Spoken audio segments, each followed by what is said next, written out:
मायूस नहीं हुआ। जंगे हुनैन में कुफ्र शिकस्त खा गया, कुफ्र मायूस नहीं हुआ। जंगे खैबर में 40वें दिन कुफ्र का 40वां भी हो गया, लेकिन कुफ्र मायूस नहीं हुआ। अज़ीज़ान मोहतरम, नबी ने नमाज कायम करा दी, कुफ्र मायूस नहीं हुआ। रोजा लोग रखने लगे, कुफ्र मायूस नहीं हुआ। ज़कात देने लगे, कुफ्र मायूस नहीं हुआ। जिहाद के लिए मुसलमान नबी के साथ जाने लगे, कुफ्र मायूस नहीं हुआ। नबी ने आखिरी हज का ऐलान किया, कुफ्र मायूस नहीं हुआ। तवाफ़ खाने काबा किया, कुफ्र मायूस नहीं हुआ। नबी ने रमिए जमरात पर पहुंचे और शैतानों को कंकरियां मारी, कुफ्र मायूस नहीं हुआ। मीना में कुर्बानी की, कुफ्र मायूस नहीं हुआ। नबी ने सफा मरवा के पहाड़ों के दरमियान सही की, कुफ्र मायूस नहीं हुआ। चलने के बाद, हज मुकम्मल करने के बाद जब गदीर में पहुंचे, मौला अली को दोनों हाथों पर बुलंद करके कहा, अल्लाह मौलाया व अनल मौला मोमिनीन व मन कुंत मौला हो फहाज़ा अली मौला। अल्लाह मेरा मौला, मैं मोमिन, अल्लाह मेरा मौला, मैं मोमिनीन का मौला, और जिसका मैं मौला उसके ये अली मौला। जब ऐलान हो गया, अब आयत नाजिल हुई, अल यौमा अकमलतु लकुम दीनकुम व अतममतु अलैकुम निअमती व रज़ीतु लकुमुल इस्लाम दीना। आज दीन कामिल हो गया, नेमतें तमाम हो गई, अल्लाह दीन से राजी हो गया, और आज के दिन कुफ्र मायूस हो गया। आज के दिन कुफ्र मायूस हो गया। मैंने पूरे इस्लाम का आदम से लेकर खातम तक पूरा पैकेट सुना दिया। लाओ किसी के कलम में ताकत हो तो लाओ, लाओ किसी के मुफ्ती के फतवे में ताकत हो तो लाओ, लाओ किसी के जबान में ताकत हो तो लाओ, लाके दिखाए। पूरा मुसलसल कुफ्र शिकस्त खाता रहा, जलील होता रहा, लेकिन मायूस नहीं हुआ। तो मैं कुफ्र से पूछूंगा, एक कुफ्र इतना बता, आदम के जमाने में जलील हुआ, मायूस नहीं हुआ। नूह के जमाने में जलील हुआ, मायूस नहीं हुआ। मूसा के दौर में जलील हुआ, मायूस नहीं हुआ। खैबर में हारा, मायूस नहीं हुआ। खंदक में हारा, मायूस नहीं हुआ। खैबर में 40वां हुआ, मायूस नहीं हुआ। गदीर में मायूस क्या हुआ? तो उसने कहा, सुनो, मेरी लड़ाई है इस्लाम से, इस्लाम के मुहाफिज थे आदम। मुझे मालूम था आदम जाएंगे, नूह आ जाएंगे, नूह जाएंगे, मूसा आएंगे, मूसा जाएंगे, ईसा आएंगे, ईसा जाएंगे, मोहम्मद मुहाफिज बनकर आएंगे। लेकिन एक दिन इस दुनिया से मोहम्मद भी चले जाएंगे, इसलिए हारने के बाद भी मायूस नहीं हुआ। मैं मुकाबले के लिए तैयार था कि कुफ्र जो है इस्लाम से मुकाबला करेगा, शायद उसे बाद में कामयाबी मिल जाए। लेकिन आज मायूस इसलिए हो गया कि आज जिसको हाथों में उठाया है, आज जिसको हाथों में उठाया है, ये भी नवाबन की तरह मुहाफिज है, ये भी नूह की तरह मुहाफिज है, ये भी मोहम्मद की तरह मुहाफिज है। लेकिन जब ये जाएगा तो इसके बाद हसन आ जाएगा, हसन जाएंगे, हुसैन आ जाएंगे, हुसैन जाएंगे, ज़ैनुल आबिदीन आ जाएंगे, ज़ैनुल आबिदीन जाएंगे, मोहम्मद बाकिर आएंगे, मोहम्मद बाकिर के बाद जाफर सादिक आएंगे, जाफर सादिक के बाद मूसा काज़िम आएंगे, मूसा काज़िम के बाद मूसा काज़िम के बाद अली रज़ा आएंगे, अली रज़ा के बाद मोहम्मद तकी आएंगे, मोहम्मद तकी के बाद अली नकी आएंगे, अली नकी के बाद हसन अस्करी आएंगे, हसन अस्करी के बाद आएंगे मेहदी। जुमला सुनिएगा, कुफ्र ने कहा भाई आदम से लेकर मोहम्मद तक ये भी मुहाफिज दीन, अली से लेकर मेहदी तक ये भी मुहाफिज दीन से लड़ाई है, इस्लाम से लड़ाई है। मैं नबियों के दौर में, रसूलों के दौर में शिकस्त के बाद मायूस इसलिए नहीं हुआ। मुझे मालूम था नबुवत का सिलसिला, रिसालत का सिलसिला इसी दुनिया में खत्म हो जाएगा, लेकिन इमामत का सिलसिला जो अली से शुरू हो रहा है, जो गदीर से शुरू हो रहा है, जब तक दुनिया कायम रहेगी, मुहाफिज दीन कायम रहेगा।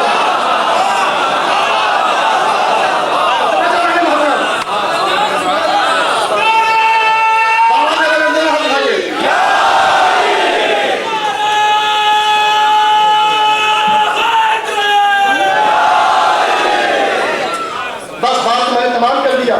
तो जब तक अब कुफ्र यहाँ मायूस गदीर में इसलिए हुआ कि 1,24,000 अंबिया जो मुहाफिज दीन बनकर आए थे और कुफ्र को जलील कर रहे थे, शिकस्त दे रहे थे, उनका इसी दुनिया में उनका खात्मा था, यानी वो दुनिया में से चले जाएंगे। लेकिन इमामत का सिलसिला जो शुरू होगा वो कयामत तक मिलेगा। अज़ीज़ान मोहतरम, और बात तो मैं वादे कर दूं कि आज पूरी दुनिया में दहशतगर्दी का दौर है, आज पूरी दुनिया में खूनरेज़ी का दौर है, लाशें गिर रही हैं, मकान गिर रहे हैं, औरतें बेवा हो रही हैं, बच्चे यतीम हो रहे हैं, हर तरफ आवाज़ की फरियाद है। लोग हमसे कहते हैं शिया बड़े बेवकूफ़ हैं, शिया अहमक हैं। मैंने कहा क्यों अहमक है, क्यों बेवकूफ़ हैं? आप ही बेवकूफ़ हैं। कहा क्यों? मैंने कहा क्यों? क्या इसलिए सारी दुनिया हिफाजत की सोच रही है कि हर तरफ दहशतगर्दी फैली है, आतंकवादी टहल रहे हैं, बम फट रहे हैं, बिल्डिंगें गिर रही हैं, हर तरफ आवेला मची है।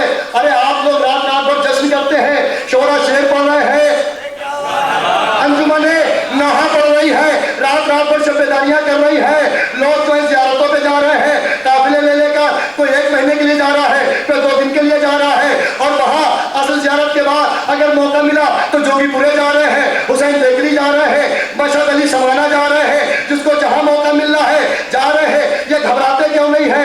अब तो डिक्लेयर टीवी में हो गया मीडिया के जरिए कि 2012 में कयामत आ रही है। अगर किसी को मौत का पता चल जाए कि मौत आने वाली है तो पसीना आ जाता है मौत का।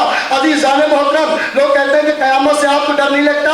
अरे भैया, हम कोई लोहे या पत्थर के थोड़ी बने हैं। जैसे आदमी आप है वैसे आदमी हम है। हमको भी कयामत से डर लगता है, हमको भी मौत से डर लगता है, लेकिन हम शब्बेदारियां कर रहे हैं, हम जश्न कर रहे हैं, हम तकरीरें कर रहे हैं, हम मातम कर रहे हैं, हम अलम उठा रहे हैं, हम जश्न कर रहे हैं, हम कसीदे पढ़ रहे हैं, हम मरसियां पढ़ रहे हैं। हमको इन चीजों से फुर्सत नहीं, हम उधर सोचते नहीं है। क्या क्यों नहीं सोचते? क्या मरने से डर नहीं लगता? क्या कयामत से डर नहीं लगता? ये तारीख जुमला देकर जा रहा हूँ ऐवान कालिब से, अगर पसंद आ जाए तो दुआ याद कर लेना। हम भी डरते हैं कयामत से, हम भी डरते हैं मौत से, लेकिन दुनिया के हालात कयामत डिक्लेयर हो जाने के बाद, हालांकि अल्लाह के अख्तियार में है कयामत कब आएगी, लेकिन अगर झूठा पता चल जाए किसी को कि कल आप मरने वाले हैं, मरना होगा कल, दहशत से आज ही मर जाएंगे। अगर नहीं मरेंगे तो कोने में बैठ जाएंगे, मौत का इंतजार करेंगे। सारी दुनिया कयामत का इंतजार कर रही है, हम कौन इंतजार कयामत के करते? इसलिए हम कहते शियों को बेवकूफ कहने वाले सबसे बड़ा बेवकूफ तो तू है। इसलिए हम डरते नहीं है, जश्न मसरत मनाते हैं, जश्न नूर मनाते हैं। हमें पता है कयामत बाद में आएगी, इमामत पहले आएगी।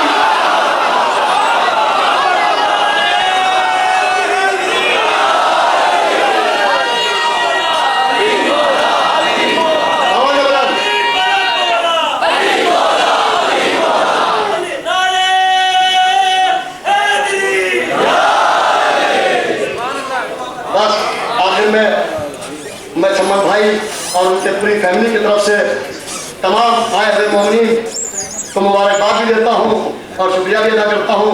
यही हमारे लिए ज़रिए नजात भी है और यही हमारी हिफाजत का सामान भी है। वाखिर दावान अल्हम्दुलिल्लाहि रब्बिल आलमीन। अस्सलामु अलैकुम वरहमतुल्लाहि वबरकातुहू। हुसैन साहब फरमा रहे थे और इन्होंने विलायत और इमामत के हवाले से, गदीर के हवाले से जो मुदल्लल तकरीर की है और जो तारुफ दिया है ममदू का, बहुत मौसर तारुफ दिया है। गदीर की गुफ्तगू की इन्होंने एक शेर, मुझे अपने हमवतन शायर का शेर याद आ गया। साजिद अमरोवी कहते हैं कि नबी ये सोच रहे थे कि हो कोई मौला, नबी ये सोच रहे थे कि हो कोई मौला, गदीर खुम ने अचानक कहा अली मौला। नबी ये सोच रहे थे कि हो कोई मौला, गदीर खुम ने अचानक कहा अली मौला। माशाल्लाह, अब जोश आ गया है। वही अंदाज जो मुद्दतों से आप शुअरा से अच्छा तासुर तो आप हजरात देते हैं। शुअरा अच्छा शेर तब पढ़ेंगे जब आपकी अच्छी दाद आएगी। छम्मन भाई से मैं ये गुजारिश कर लूँ, क्योंकि मैं यहाँ मेहमान की हैसियत से नहीं आता, मैं मेज़बान हूँ। सबसे पहले इत्तला की जाए, यहाँ सुन लेना बदर साहब, आप भी सुन लीजिए। गालिब इंस्टीट्यूट के जो साहब AC के इंचार्ज हैं, उनको इत्तला दी जाए कि भाई जल्दी से खोल दो, हमारा इम्तिहान न लो। बहुत ज़्यादा परेशानी है, बहुत गर्मी हो रही है। यकीनन वहाँ भी एक सेमिनार हो रहा है, मैं उसमें भी शरीक था, वहाँ से मैं यहाँ आया हूँ। वो बहुत ठंडा हो रहा है, यहाँ बिल्कुल गर्मी कर रखी है। ऐसा ना हो कि हम आप पे जानिबदारी का इल्ज़ाम लगा दें। ये सालाना महफिल है, आपका सेमिनार तो आज हो रहा है। आइए सिलसिले को आगे बढ़ाएं और वही जोश, वही खरोश, वही दाद, वही तहसीन जो आज आप लेके आए, मैं चाहूँगा कि वो भी इसी तरह जगमगाती रहे जैसे इमाम का इंतज़ार आपके दिलों में जगमगा रहा है। मैं अब जिस खतीब और अदीब को बुलाना चाहता हूँ उसके बारे में मैं क्या कहूँ। एक दानिश्वर है, एक प्रोफेसर है, लखनऊ यूनिवर्सिटी से वाबस्ता हैं और दिलों पे हुकूमत करने वाले नाज़िम हैं। मेरी मुराद है,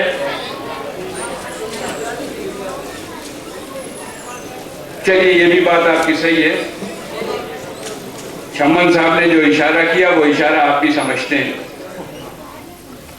हमें खुशी है कि हमारी ये महफिल जो अमन की महफिल है, जो दहशतगर्दी के खिलाफ महफिल है, हम हर जुल्म के खिलाफ आवाज़ उठाते हैं। इसीलिए हमारी महफिल में हर मकतब ख्याल और हर मजहब के लोग भी आते हैं। चुनाचे आज की इस महफिल में जनाब हठ योगी महाराज साहब की तशरीफ आवरी हमारे लिए बाइस मुसर्रत है। मैं महाराज जी से दरख्वास्त करूंगा, उनसे निवेदन करूंगा, उनसे बेनती करूंगा कि वो तशरीफ़ लाएं। हठ योगी साहब बहुत अच्छे मुकर्रिर हैं, बहुत दुआएं देते हैं और हुसैनी महफिलों में बड़े रेगुलरली तशरीफ़ लाते हैं। मैं दरख्वास्त कर रहा हूँ जनाब हठ योगी महाराज से कि वो हमें आज की महफिल से वो आशीर्वाद लेके जाएं और अपने छोटों को वो आशीर्वाद दें। जनाब हठ योगी साहब और बुलंद आवाज में, बहुत बुलंद आवाज के साथ उनका इस्तकबाल कीजिए। दुरूद तो हमारा हक है ना, हम तो बोलते कहते ही रहेंगे। भरपूर आवाज से दुरूद से उनका इस्तकबाल कीजिए। जनाब हठ योगी महाराज इस माइक से कराना चाहते हैं।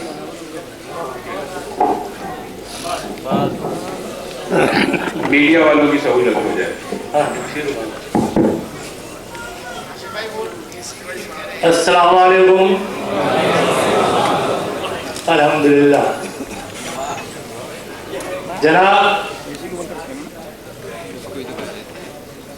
इमाम मेहदी साहब की जन्म दिवस पर मैं सब आप लोगों को मुबारकबाद देता हूं। आज सारा हिंदुस्तान आतंकवाद के खिलाफ लड़ रहा है। आज से 1400 साल पहले भी यही हालात से पूरा हिंदुस्तान, पूरी दुनिया गुजर रही थी। उस जमाने में यजीद नाम का एक आतंकवादी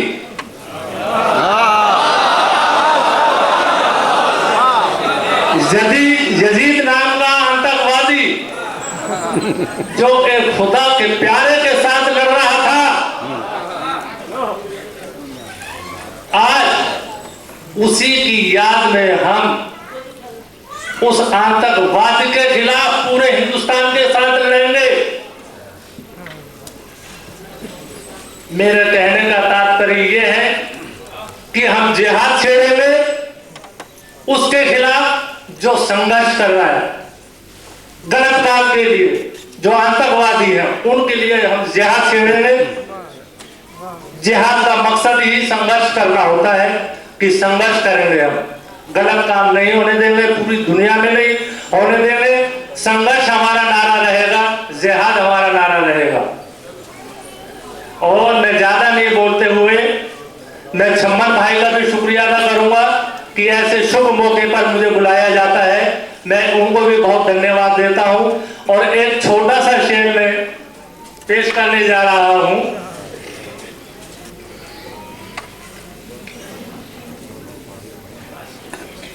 किसी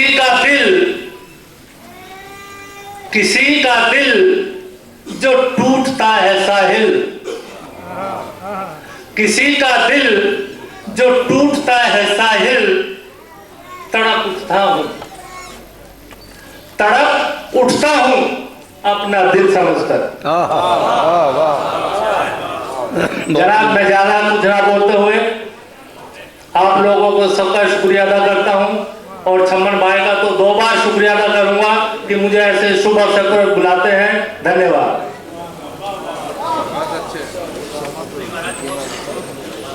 महाराज के हम धन्यवादी हैं, शुक्रगुजार हैं कि उन्होंने हमारी दरख्वास्त कबूल की। इस दौरान हमारे दरमियान जनाब मोहम्मद यूनुस सिद्दीकी साहब जो बाबरी एक्शन कमेटी के चेयरमैन हैं, हमारे दरमियान तशरीफ ले आए। हम उनका भी इस्तकबाल करते हैं महफिल की जानिब से, आप तमाम हजरात की जानिब से। जनाब मोहम्मद इरशाद कासमी साहब जो ओखला बड़ी मस्जिद के इमाम हैं, वो भी हमारे दरमियान तशरीफ लाए हैं, उनका भी हम इस्तकबाल करते हैं। इससे पहले कि मैं डॉक्टर अब्बास रज़ा नैयर साहब को दावत दूँ, कल एक महफिल 8 बजे शब बमुकाम करबला अलम शरीफ कोटला गांव मयूर विहार फेस 1 दिल्ली में ऑल इंडिया बनी हाशिम सोसाइटी की जानिब से मुनक़िद होने जा रही है। आप तमाम हजरात से मुंतज़मीन की जानिब से दरख्वास्त है कि शिरकत फरमाएं। आइए सिलसिले को आगे बढ़ाएं। एक अजीम खतीब, एक अजीम अदीब, एक अजीम दानिश्वर, मुताअद्दिद किताबों के मुसन्निफ डॉक्टर अब्बास रज़ा नैयर, आपके पसंदीदा शायर और नाज़िम, मैं उनसे गुजारिश करूंगा कि तशरीफ़ लाएं। मैंने तो उनसे ये भी गुजारिश की थी कि इस महफिल की निज़ामत भी वो फरमाएं, लेकिन उन्होंने मुझसे कहा कि कुछ हिस्सा आप शुरू कर दीजिए और उसके बाद मेरा सिलसिला जारी रहेगा। मैं डॉक्टर अब्बास रज़ा नैयर साहब से दरख्वास्त करूंगा कि वो तशरीफ़ लाएँ। और मुझे इस बात का फ़ख्र है, बहुत फ़ख्र है कि इस साल दुनिया की सबसे बड़ी महफिल जो नजफ़ अशरफ में हुई, मैं किसी वजह से नहीं जा सका, मेरी बदनसीबी थी, शायद मेरी तलबी नहीं हुई, यही मैं कहूँगा। माशाल्लाह डॉक्टर नैयर अब्बास ने नजफ़ अशरफ में जाके उस महफिल की निज़ामत की। छम्मन साहब की जानिब से ही वो महफिल थी। छम्मन साहब ने मुझे भी दावत दी थी, लेकिन मेरी तलब ही नहीं थी। इंशाल्लाह दुआ कीजिए कि मुझे भी मौला तलब कर दे। मैं दरख्वास्त कर रहा हूँ डॉक्टर अब्बास रज़ा नैयर साहब से कि तशरीफ़ लाएँ। और चलिए, मैं अब्बास से तो नहीं हटूँगा। चुनाचे मैं हमारे दरमियान विशाखापट्टनम से मौलाना अब्बास हुई साहब तशरीफ़ लाए हैं। वो भी बहुत बड़े आलिम, डॉक्टर हैं, फ़िलासफ़र हैं। मैं उनकी खिदमत में मुल्तमिस हूँ कि तशरीफ़ लाएँ और बारगाह ममदूह में खिराज अक़ीदत पेश फरमाएँ।